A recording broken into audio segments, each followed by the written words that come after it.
today. Oh yeah, hope for tomorrow. Good enough today. Hello, everyone. Welcome to Good Enough Today, the podcast where we share stories from people who are showing up authentically even when life gets tough.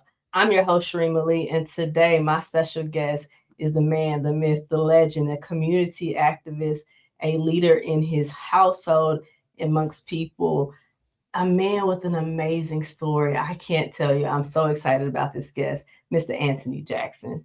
Hello. How How are y'all doing? you today?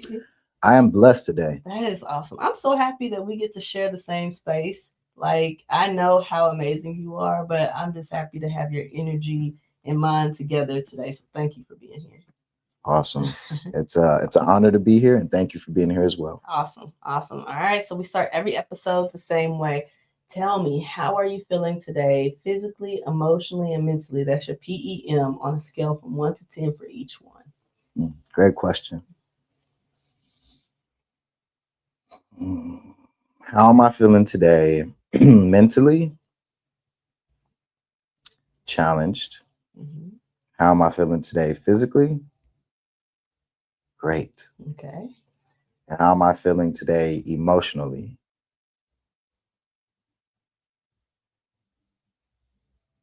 thriving. Oh, nice, nice, nice. Okay, so if you would, and I'm happy that you answered it this way because I'm going to ask you to put a number to it, but I want you to Mhm. put a number to challenged. What is you feeling Mm. challenged mentally? What is that? I would say 9.5. What? Okay. Look, listen. 9.5. Goodness gracious. Okay. And then emotionally, you said you were thriving. Yes, Okay. I would say 7. 7. Okay. And physically, no, I think emotionally must have been great. And then physically was thriving, right? No, physically was great. Okay, great. Physically was great. So I would what? say 9. 9. 9. Yeah, 9. It must be that ginger tea you were talking Ginger about. tea, prayer, meditation, working out 3-4 times a week, scaling up to go to be doing 7 days a week, um, and being just intentional. Man, okay. So see, you open the door right now with being intentional about your it sounds like you're being intentional about your mind, your body, and your spirit. Where did that come from for you? Mm. You're absolutely right about that. That came from experience. My grandma, she's very spiritual, so she instilled, God in me at a very young age, and my mother carried that on as well. So I come from a very spiritual background. So, at a young age, I was always taught to always think about your mind, your body, and your soul. Hmm. And so I just carried that on forever. Have you always taken care of your mind, your body, and your soul? I would say no, but God has for me because I didn't always know how to. Mm. Right? I didn't even know about emotions, real emotions, until I was in my adulthood. So, I never knew how to cater to my emotions in a sense until I understood what emotions were and that it was okay for me to have them. And then this is how you regulate them. I learned all that into in my adulthood. Okay, see, you're giving me too much now. You're giving me overload right now because how did you get into adulthood without understanding emotions or that, like, which emotions you had? Tell me a little bit about that. Respect. So I always move with respect Hmm. and love. And so like I never got into situations really because I always respected people and I always moved out of love. And so that really carried me through until I was able to understand like I have my own emotions. It's okay to not feel good. Um, and what do you do when you start to feel certain emotions as a man? Hmm. Oh, that's so interesting because, okay, well, then what, and when you got into adulthood, made you start to realize that, hey, something's going on and I need to figure out what these emotions are? It was more of me just having the spirit to want to learn more about myself so I could become better. Also, because I have kids and I had young boys and young girls to raise, and I wanted to be well versed in all aspects to be a great parent. And so, I guess you could say that my kids inspired that for sure. Hmm. But it was also me just wanting to be better for myself and to always to reach my fullest potential in life. Now, I didn't mention We Can Now because I usually do and say we're going to strip that away. But you founded We Can Now. Can you tell us a little bit about what We Can Now does? Yes, We Can Now is a nonprofit organization, 501c3 in Austin, Texas, that works in our homeless space. I have lived experience with homelessness. My mother had me at the age of 16. She left the house, never went back. And so that spiraled us into homelessness when I was just a kid. Lived in the Salvation Army, lived in like domestic violence shelters, like Safe Place on Grove Street on the south side, kind of bounced back and forth between those and like some cars and some hotels and just every form of homelessness until we finally made it to the projects. Mhm. So I think that that's important. I'm glad you got where I was going with the We Can Now because I think that when people think of homelessness, they don't think of you, right? They see Yeah. you looking here and you're polished, you got it Yeah. together. And we don't think of homelessness as the family trying to make it and going through struggles, right? We think of it as maybe someone who made a bad decision. Right. Can you tell me about one how you felt growing up being homeless? And then we'll talk a little bit about the mentality and the things that you've learned. And of course, I'm going to get more into who you are and how this works for you, though, too. Absolutely. Experiencing homelessness as a kid made me feel out of place. It made me feel insecure. And it made me feel like I was less than, just being in the environment, and looking around and seeing people who had things that you didn't have. So it always made me feel like I was like second class, or second to other people in the community. Do Yeah. you feel like that has impacted you as you've gotten grown into adulthood? Absolutely. It's impacted me because most people always tell you like I'm a very humble person, and that comes from my humble beginnings. And so like I can never get too high. You can give me $1 million at one time and I'm going to be the same person because of my humble beginnings, like where I come from. So it definitely has impacted me all the way into my adulthood. Do you see yourself like as you attain more, still having tendencies that don't serve you anymore? So still having a mentality of not having things right Mm. and not recognizing. How does that kind of work in your everyday life? Oh man, that was one of the challenges. It's like survivor's guilt, right? It's like going from nothing to something, but it really wasn't that big of a challenge for me because like I understood my purpose at a young age, and I understood that God was using me and where he was going to take me. And so as things like unfolded and I went from like, you know, poverty to prosperity, I knew it was going to happen and I was just embracive of it all. And so it never really challenged me that much, but it definitely did in some areas. Got you. Now, you mentioned knowing what your purpose was. How did you know what your purpose was at such a young age? And then did you initially embrace it fully or were you kind of skeptical? No, I wasn't skeptical and I did embrace it fully. And I believe it's because I just understood at such a young age. And the purpose that I understood was like, I always had a big heart. I always loved people. I always loved community. And I was always solution based. So at a very young age, I was who I am today, which Mhm. is like creating solutions and impacting people and places for the better. Mhm. And so like I've always done that. Just it just looked differently. Sometimes it was on the basketball team. Sometimes it was just in my own home with my mother or my siblings, right? Sometimes it was with friends and others with community members and people experiencing homelessness. So like I always have done things my entire life in kind of like the same manner, which is out of love to create solutions and to uplift people. Now, how did you get such a loving heart? Was it just family wise or you feel like you were born that way? I definitely feel like I was born that way. Like I feel like it's a gift, and the reason why I feel that way is because like I've went through some things, and I don't mind going through some things that I know have the capability of like challenging your heart, Mhm. and I don't mind going through it. And like I can go through these things and still be me. Like say for example, like I could put my heart on the line to be in a relationship that I know, hey, it might break my heart, right? And I'll still do it, knowing that it can happen. Man, okay, so you're much better than me. I'm gonna have to, when we get off camera, we're gonna have some mentorship on putting, because I'll be like, oh no. Let's see. I'm not saying that I'm looking for it to break my heart. I'm just saying I understand that it can take happen. the chance. I'm willing to take the chance. Okay, so when you're willing to take that chance, what gives you the self-confidence to understand that you will still be you after the fact? The humble beginnings. Okay. Like I was put through things at the beginning to where I had to be myself regardless of anything. I had to be secure in myself. I had to love what I had. I had to love my family. I had to love my life.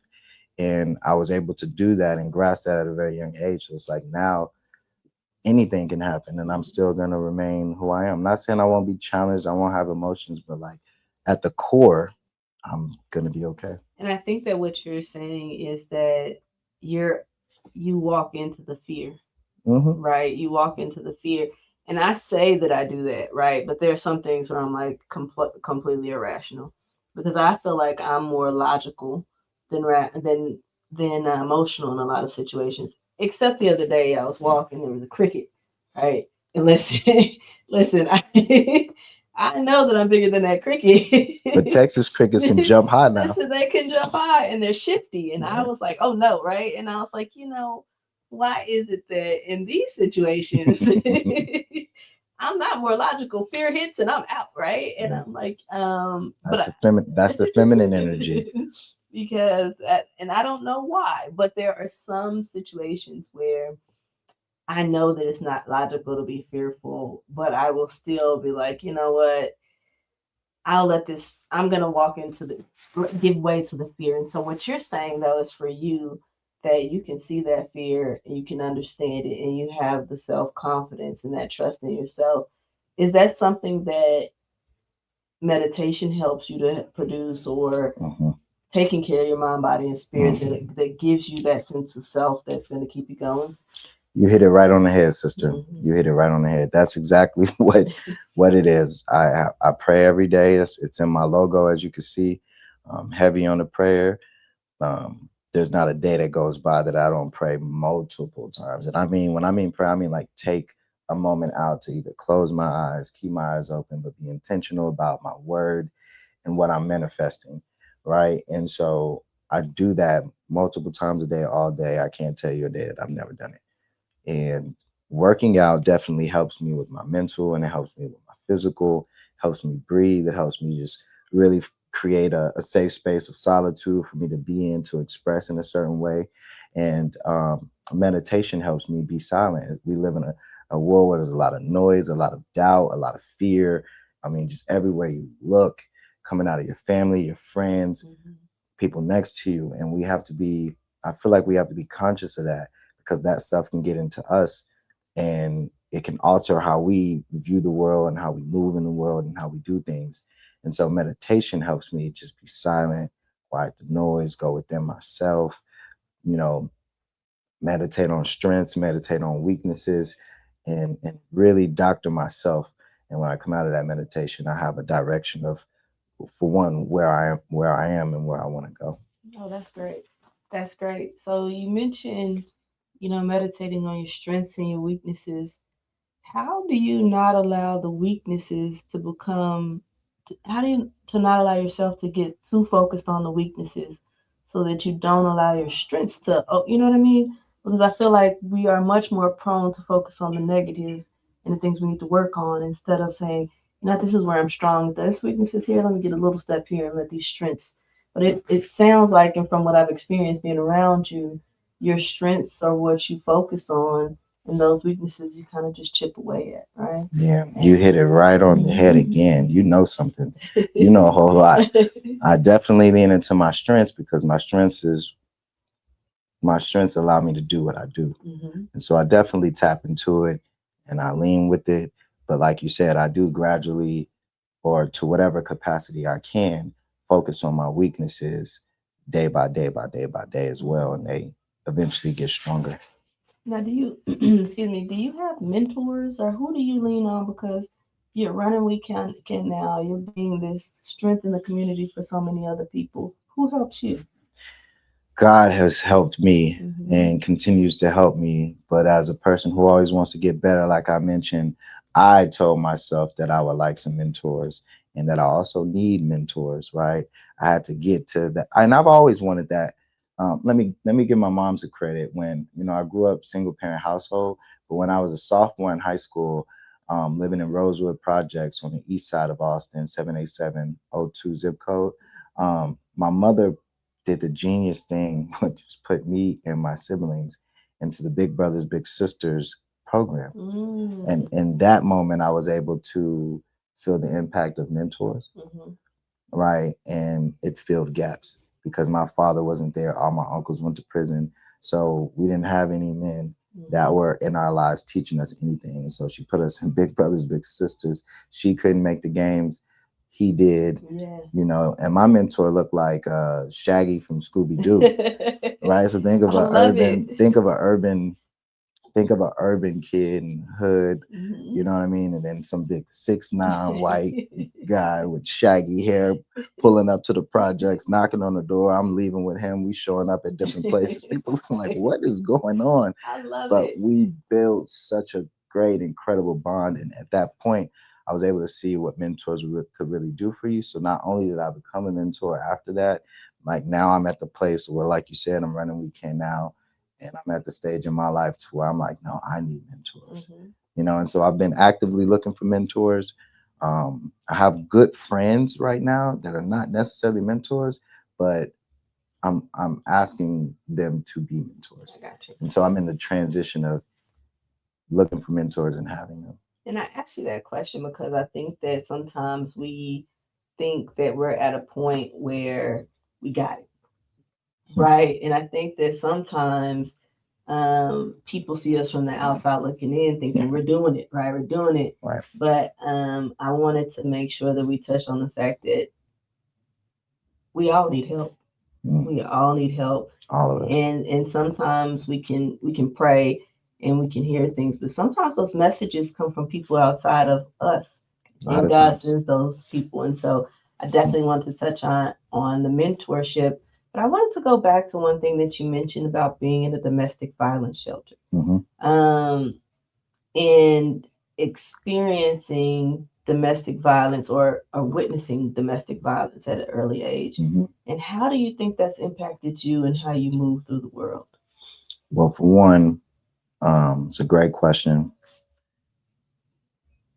It has honed my protective skills as a man. I'm already a man, so God has, ordained me to be a protector. And so those situations actually honed and shaping my protective skills as a boy who was actually growing up with no male figures. And so that's how experiencing domestic violence has, impacted my life. And it also allowed me to understand why a man should never, ever do those type of things as well. But I have to say, like, I was a 10-year-old kid fighting grown men because I'm the oldest in the house. So I'm really the man of the house because I live there 24/7 with my mom. And she leans on me to do big boy things, right? And so at 10 years old, I was fighting grown men because they were putting their hands on my mother in front of us. And so I'm seeing her be abused. And I'm looking at my siblings watch and they're in shock and looking helpless. And so, like, I'm jumping out in those situations, knowing I can't win, but something got to give.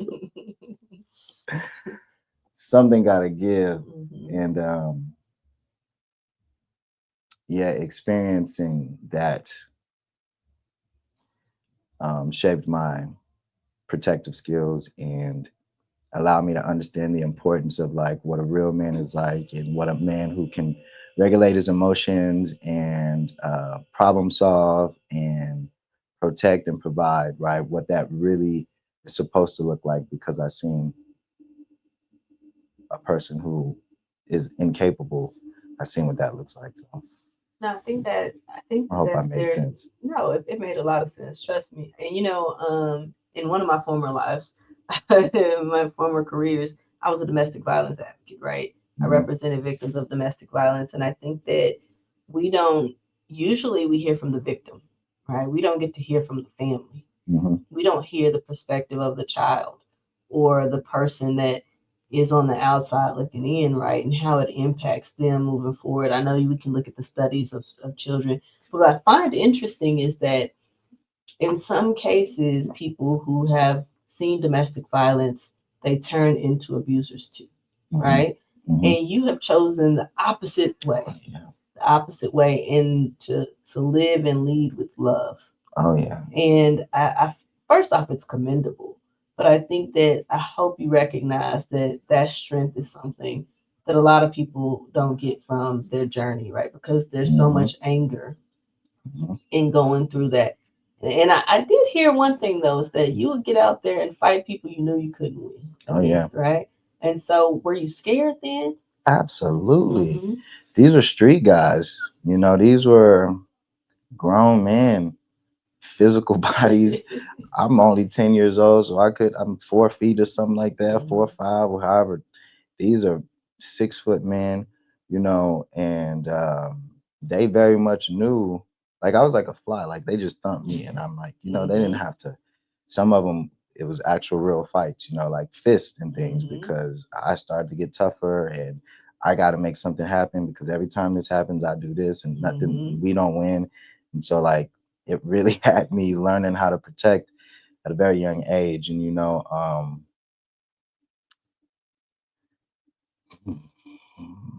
wow.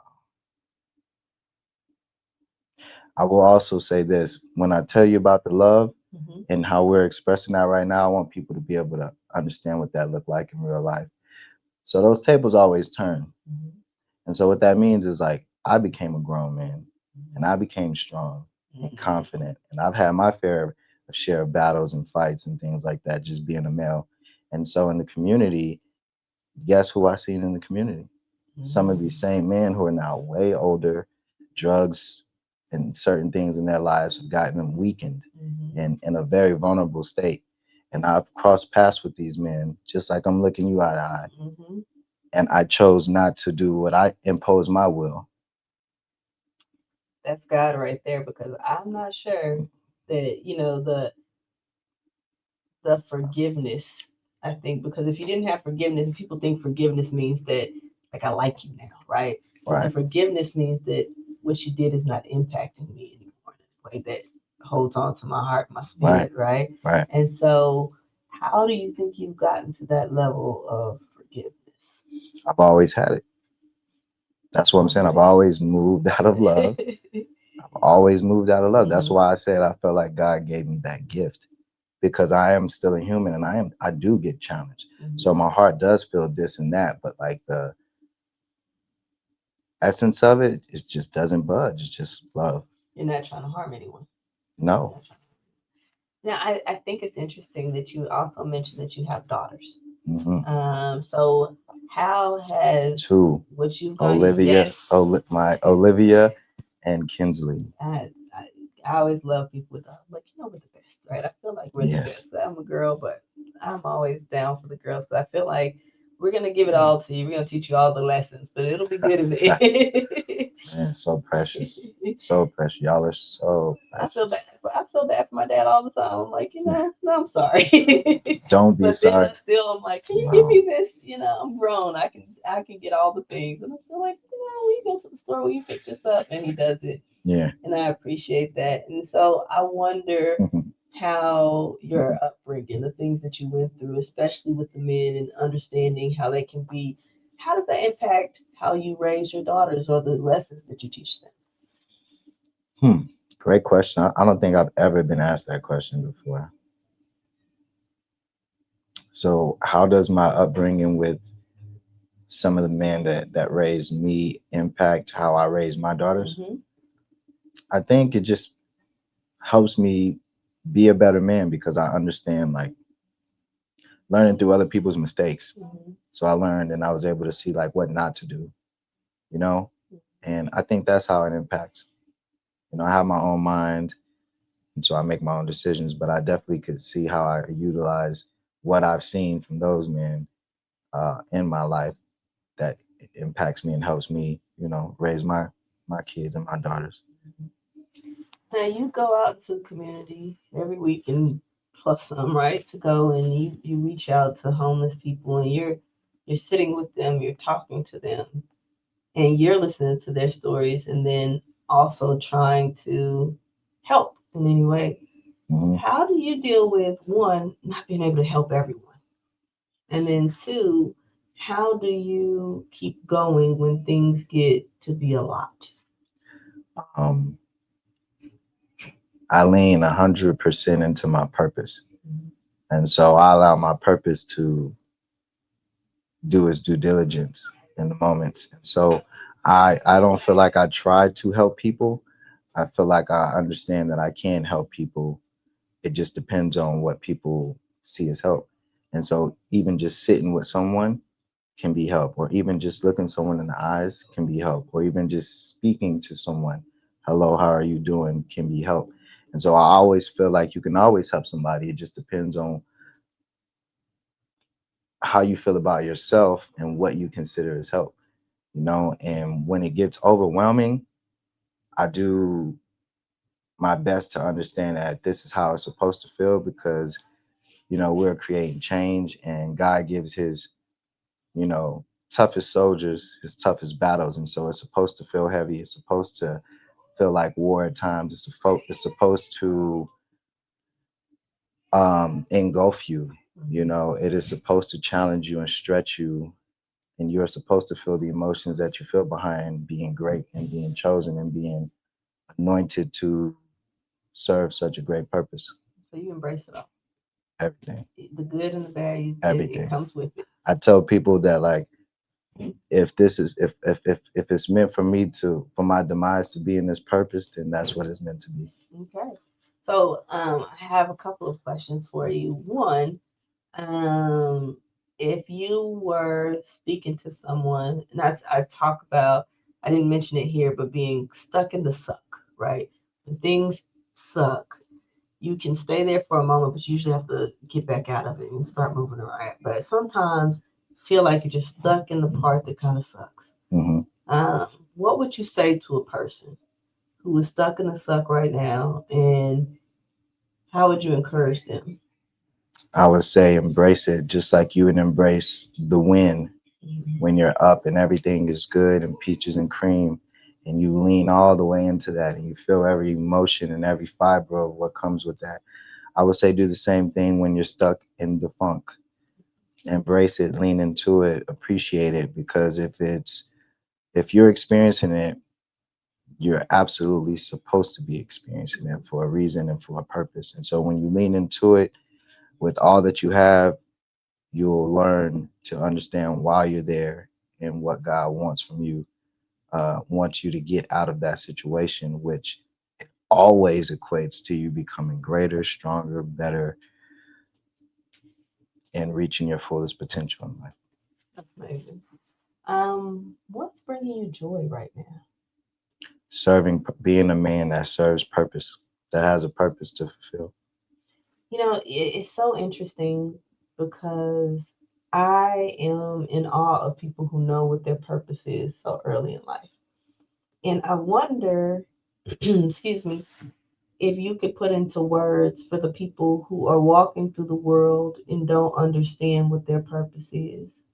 Because I believe wholeheartedly that everyone has a purpose. Mm-hmm. If you're here, you're breathing, you have a purpose in this world. And I think that sometimes we get lost in the videos and the self-help and the things, right? Mm-hmm. How would you describe what feeling and knowing what your purpose is? And then the people that are looking for their purpose, how would you encourage them to try to figure that out? I would say figuring out what your purpose is, for me, looks like what God wants me to do and not what I want to do. Right. So I might want to go play basketball games and play ball all day because that's what I love as a person. But God might say, no, I need you over here being a CEO for Weekend Now so you can help the people I need to be helped. And so that also leads into what purpose is for me, which is being used for the greater good of this world. And when you think about purpose, God is going to take care of you for fulfilling your purpose, which is what he has for you. But it's not only going to take care of you, it's going to take care of a multitude of people. And that's when you know you're serving your purpose, because your gift is not for you, it's for the world. But you will benefit from your gift tremendously as well. But it's not just for you, it's for others to benefit. And so that's what I would say, purpose is to me. And how you find it is you figure you ask yourself, what brings you joy. What brings me joy is seeing somebody happy. What brings me joy is seeing somebody go from bad to good. What brings me joy is seeing everybody have a equal piece of the pie, and everyone's healthy and reaching their fullest potential. And so in my purpose, these are the solutions. And this is what I see, and that's what brings me joy, is that I'm a man with purpose that God gave me, and you could clearly see what your purpose is doing. That's amazing. That's amazing. I told you guys he was awesome. What's hard for you right now? What's hard for me is mentally getting hard out of my mind, because it's not hard. I think I put those restraints on myself in a human way. Challenges, I love challenges. And so it's not hard, honestly. We just make it seem like it's hard for whatever reason that we want to say it's hard for. Oh, it's hard because I don't have money. It's hard because it's not hard at all. Those are just excuses. And so that's what's hard for me, is getting out of my own mind and putting those restraints on myself that kind of slows the process down, or just allows other confusion to come in while I'm serving purpose. Because when you're serving purpose, it's black and white. It is what it is. You don't have to worry. You don't have to do anything but just be. And so while doing that, I get in, the human side gets into a monk. Yeah, you're a monk. You have this zen about you, right? You have this zen where you don't want to get too high, you don't want to get too low. But I think I like this discussion about it being hard, and how sometimes we complicate hard, is what you're saying, is that we make it, because I think what starts to happen is the emotions come with it, right? You start to think, well, why am I having to do this? And the pressures from others. Yes, and then you have the people and expectations from other people. And you're like, well, hold on. And then you start to get some resentment. Then you get some anger. You get some fear. You get some, all these emotions come in. And then those emotions become much harder than probably the problem actually is. Go ahead. Come on, sister. So when we talk about being hard, because I'm thinking about this, right? And then we were talking beforehand about how I've gone through this journey about being sick. And I'm like, being sick is hard, right? It's hard, but the harder part is everything else that goes along with it, and the things that you think that are failing, and all these things and these expectations you put on yourself. Because you could do it again. Right.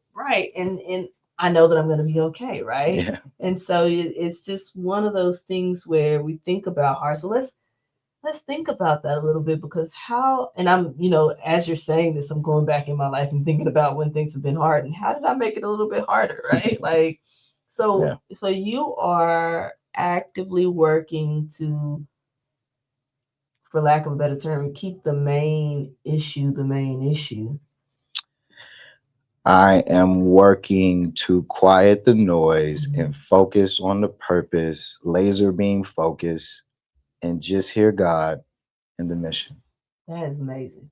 That's amazing. That right there, I think if we don't hear anything else about the focus on the mission and the challenges are going to come. That's life, right? The challenges, but you said you're solution oriented, right? Yes. You're a problem solver. I can solve problems. I know I can solve problems. This is just a difficult problem. Let me focus on solving the problem. I think that's amazing. I think that's something that I'm going to take and be like, you know what am I doing right now to make this harder than it has to be? Is it me feeling like I'm not going to be enough for other people? Right? Is it me feeling like I'm not showing up the way that I want to. But that also goes back to what you said off camera, I believe, is you said the genius thing that like on Monday, if I show up with just 20%, but I give all of that, that's a success. Yeah. And if Wednesday is 70, then that's a success, right? It's never going to be 100 really, but whatever I show up with is good enough. That's what you said off camera. And it goes back to that. And it also goes back to people being receptive to that as well. Absolutely. And I think that, like, you know, we sometimes allow people to dictate, right?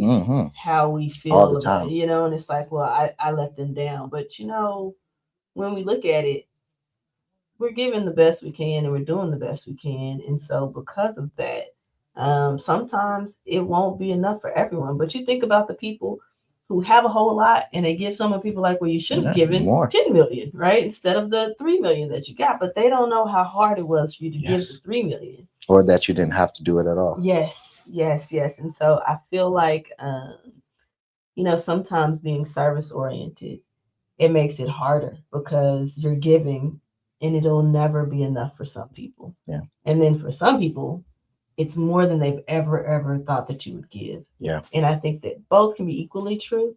And either way, it's still a success. And that's where it goes all the way back to the meditation that I spoke about of when you're going through these things, you're maneuvering through these challenges, you have to go to a place to where you can be in solitude and block out the noise and go within and say, what's the purpose? And am I doing the purpose? Then yes, then I am doing a great job. That's amazing. And that way, the next day when you come out of your meditation, you filled your own cup, you have your own perspective, so you don't have to listen to the noise. But when it comes, you know how to deal with it, so you can serve the purpose in a way that's healthy. That's great. And how did you learn to meditate? I guess it just came from prayer. I always been praying my whole life, and you know, like I said, I'm always trying to learn and grow. And so, like, what's after prayer is like meditation, and so it like organically happened. And of course, I read books and I watch podcasts, and so you hear people speaking about meditation, and so it kind of just organically happened. But yeah. Okay. Now, before I'm going to be respectful of your time, I've been meditating since I was like 6 or 7 or 8. Like my mom and my auntie have a story of when I was like on the back porch at nighttime, like talking into the night by myself and like very calm and very peaceful and just, you know, they have a story of that. See, I told you you were a monk. I knew it. You are. Like, I've never heard that before though. You are. I promise you're naturally just like, you know what, this is what I do. If you guys could have seen my face when he said that, like, yeah, I told you. That's just what it is. That's not normal.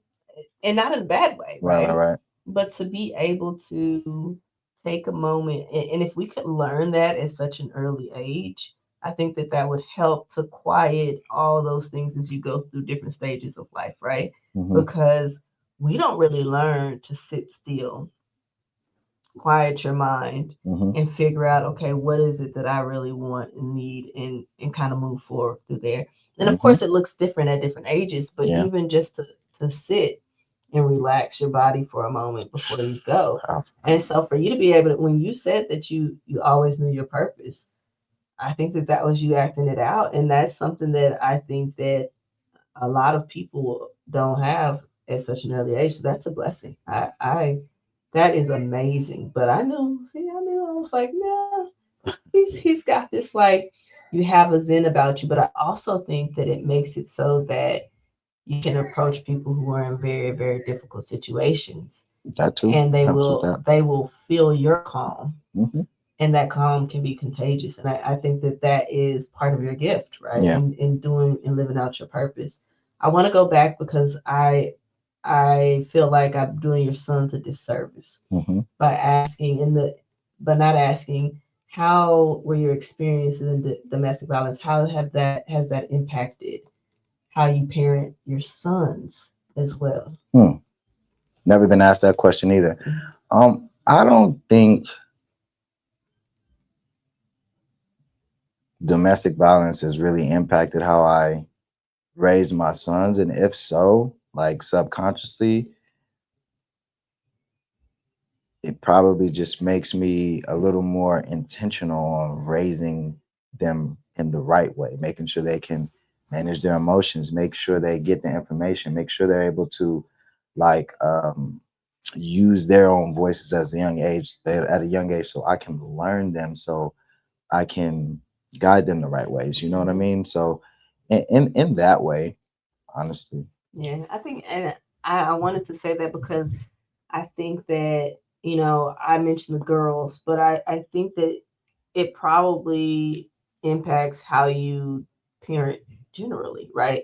Yeah. And parenting with love and then an Yeah. understanding of managing those emotions both ways, because offenders can be women as well. But I think that it is very, very impactful in how you move and then how you show that love to your children and then how they express that to other people. So what you're probably doing is just being a great example, right? Of what happens when I get upset, Right. right? What does that look like? Because our children and our communities mirror our attitudes, right? And so I always think attitude reflects leadership, Captain. That was from like Remember the Titans. So, and I think that that's probably how it goes. But I definitely didn't want that to go unsaid. Now, what that looks like in real life, like with my 5-year-old son, who's a junior. God gave me a junior. He's my last, and he's my son. He just turned 5, Antony Jr. What that looks like with him in real life, so people can actually get a visual, is like he's still in like baby mode, right? And so as his father, I get to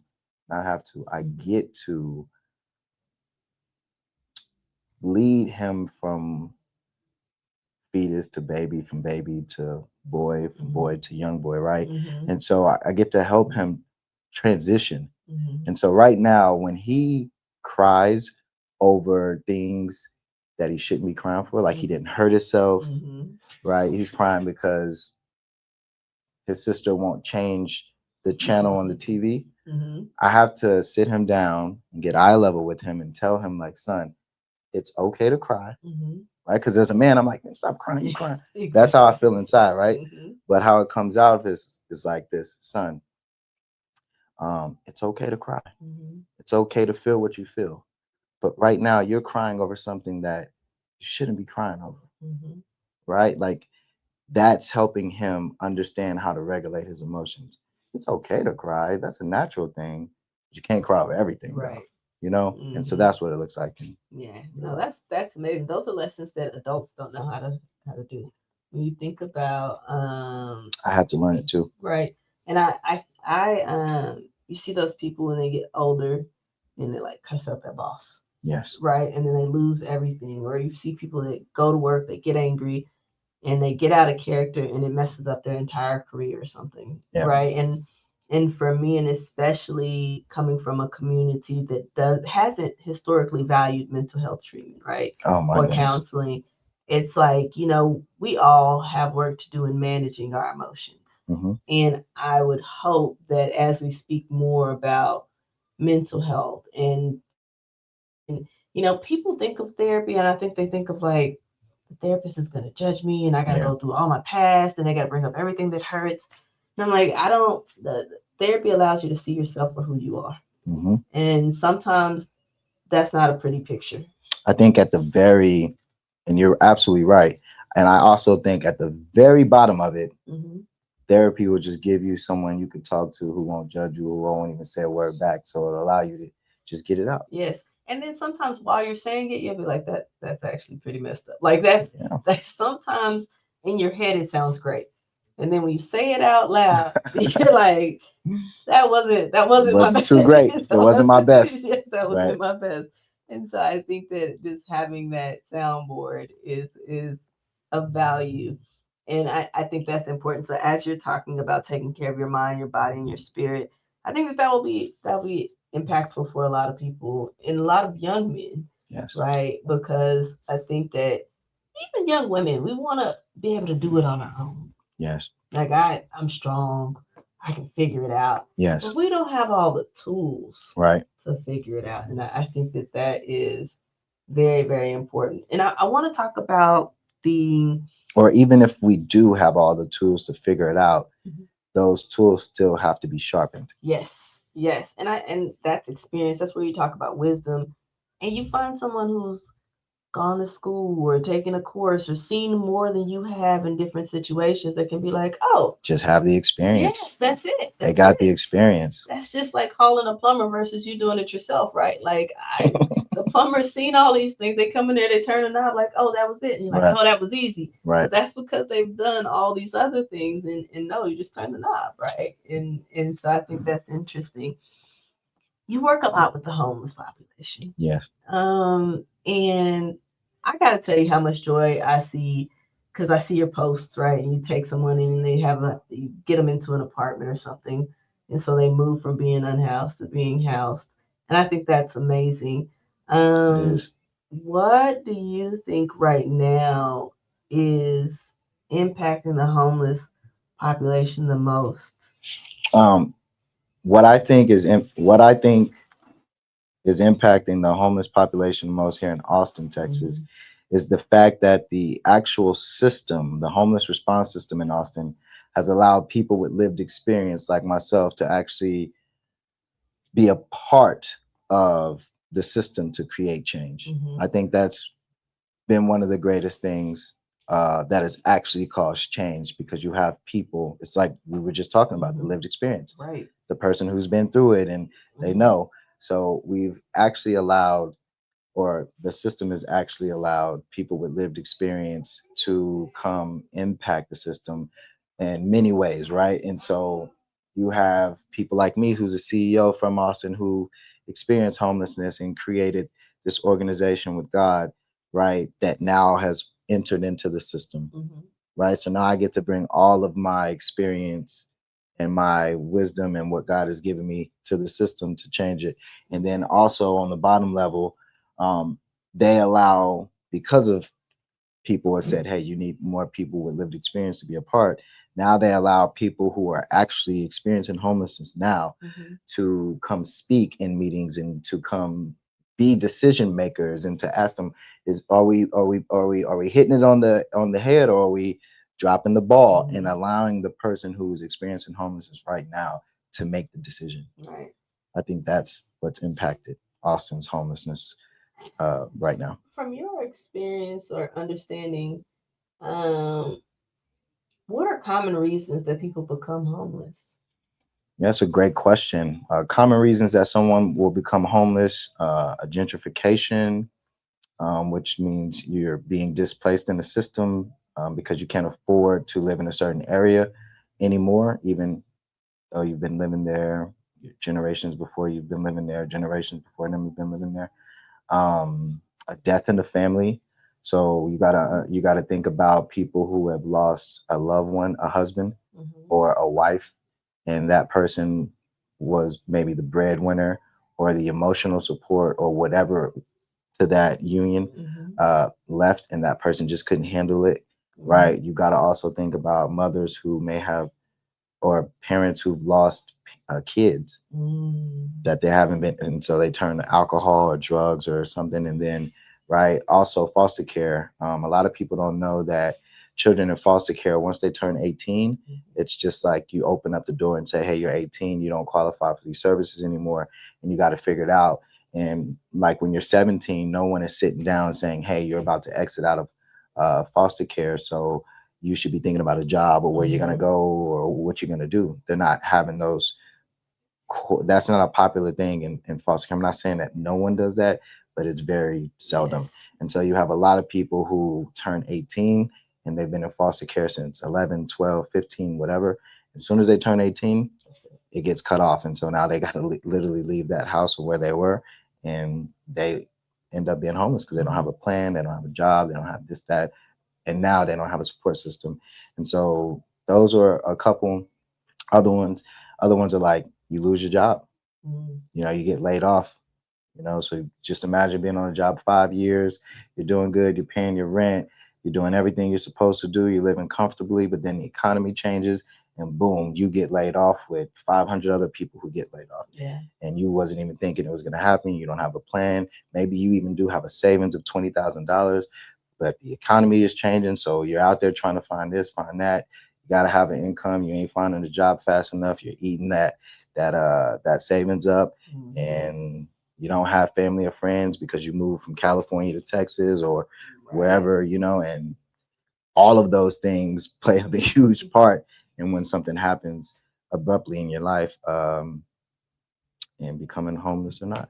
I think So, that and then the last one I must say is mental illness. Ah. A lot of people just have mental illness. So how do you expect someone who is has a mental illness to be able to navigate through these systems that we do? Yeah. Like, for someone who doesn't have a mental illness, it's like, oh yeah, I could go to a job, fill out an application, I could drive here, go there, they tell me to be here on that time, I'm there.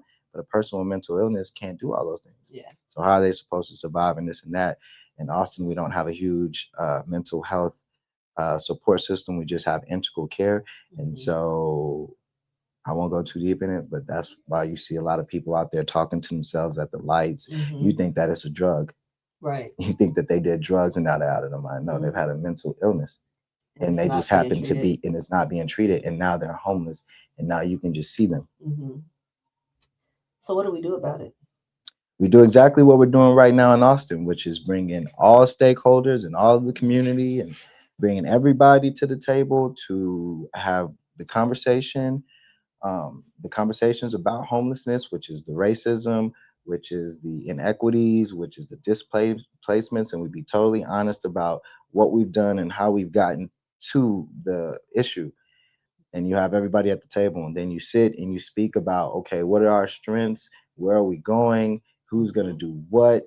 Everybody's going to have a hand in it. Everyone's going to be respected. Everyone's going to be heard. And then we move forward as a unit to be able to take care of our great city. And I keep saying Austin because you got to start at home before you can take care of the world. And Austin is doing a pretty okay job at that. And we just celebrated something yesterday with all of the stakeholders, like the mayors were there, Kirk and Steve Adler and Echo and philanthropists and nonprofits were there. And we kind of celebrated like that we have moved the needle because of these changes that we've made in Austin, which the rest of the country is not on. We're actually the leaders for. And so that's what we do. That's amazing. I think that I wanted to highlight that because sometimes we have these notions, right? And I don't know how many people understand how close most people are to being homeless, right? Most Americans are one emergency away from being homeless. Yeah, like 70-something%. Yes. And I think that, we see people and we feel as if, oh, something happened or they did something bad and this happened. Sometimes life comes at you really, really fast and you're not prepared for it. And you don't have that community to be able to help you. And you don't know where to find the resources. I can give you an example. The last time that I experienced homelessness was 2014, and it went like this. I was in college for 4 or 5 years straight, and I'm older. I'm making my own decisions. I'm that 21-year-old boy. I got a car at the time that I pay for myself, so I feel like I'm doing something. Certain adults in my family don't even have cars, but I'm off in college playing basketball, and I'm going for it in my mind. I've already been a big brother to my siblings. I've done so many things with my mom. Now I got to focus on me. This is the mindset I'm in. And so I'm out there in the world going to college and playing basketball. And 2014 was, I had one more year, 2015, and I would have graduated. But 2014, when I would go back home for my breaks, I would say, man, it's rough for my family right now. We'd be here, we'd be there. We had a family member's place. And so when I'm going back to school, I'm thinking about that. And in 2014, as that year ended, we had a couple more months left. I said I could either stay on this dorm and be fed and be housed for free because of scholarship and play. That's how I said it, right? Or I could go home and take on this head on right now, which if I stay, I'm still going to have to do this. I made the decision to go home because I said, this is more real.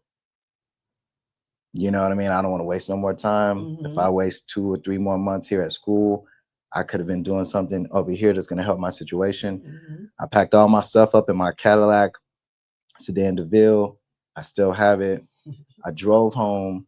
I was so disconnected from my family. And when I got home, I drove 7 hours. It was from, I went to Wally College at the time, HBCU, Marshall, Texas. I drove there home to Austin, which was 6 or 7 hours. I get home at like, I don't know what time. It was nighttime, 9 p.m., something like that. I called my mom. Hey, Mom, I'm home from college. Where you at? I need to know where to pull up at. And she's like, well, me and your sister are in a women's shelter and they don't accept men. And I was like, right from there. I was like, oh, okay. Well, are y'all good? And y'all straight? All right, cool. Okay, well, I'm home, so I'll see you tomorrow. Click, and then homeless. And that lasted a whole year and a half. Ah, my goodness. My goodness. Or a year and a quarter, like a year and 2 or 3 months. Where did you sleep? In the car. That's the picture that I have out there on this wall. And I want you to look at it so you could also see the spirit in the eyes. So it'll put things in perspective as well when you get the visual. I have videos of that and everything. For whatever reason, God just said, take pictures and record. Yeah. I'm like in a car at like 2 a.m, just snapping pictures and stuff. It's crazy. I don't know, but not crazy, but I know why now. But. Yeah. No, and I think that's a lot of people's story, right? You have a plan and the plan does not go the way that you thought it was going to go. And then what do you do? What do you do, right? And you reacted to that. But look at you now. Look at you now. And I think that that's why I think that it's important for people to hear these stories, right? Because if I was like, yeah, Antony was homeless, right?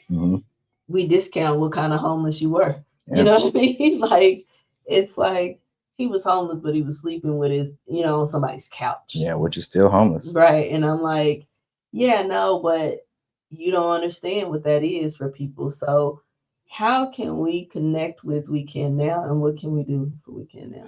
Yeah, so you could connect with We Can Now through website, which is wecannow.org. We're on all social media platforms, Twitter, LinkedIn, Facebook, IG, TikTok. We Can Now is the tagline on all of that. Our office space is 5426 Guadalupe Street in Austin, Texas. Or you can email me, and all of this information is on our website. So you can get our phone number, our emails, our location, and all of our social media tags all in one spot at the website. Amazing.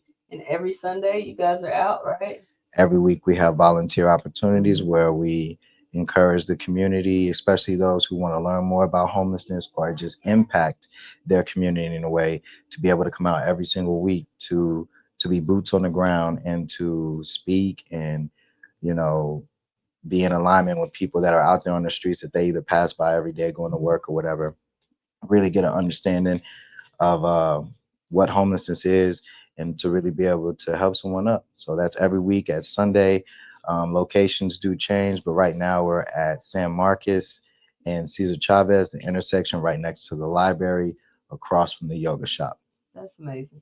And the last question is always the last question. What does good enough today mean for you? Good enough today means, what good enough today means to me is that every single day I am good enough, regardless if I believe in myself or if I'm getting it from outside sources. Like every single day God gives me a day, I am good enough to be just exactly who I am. See, that's a great segue. You should do the outro instead of me, really, because you took all my thunder. Not really, but I appreciate you coming, being here and sharing your story and giving insight into who you are, why you are the way that you are, and the impact that you're having. You're a blessing to me and to everybody else. So I just want to thank you for that. And I also want everyone to know, and the people out there to understand, that even if you are stuck in the suck right now and things aren't going the way that you are, there are people out here that love you, that want you to do well, believe in you, and understand that while it might not be great today, we can stay hopeful for tomorrow, but you're absolutely good enough today.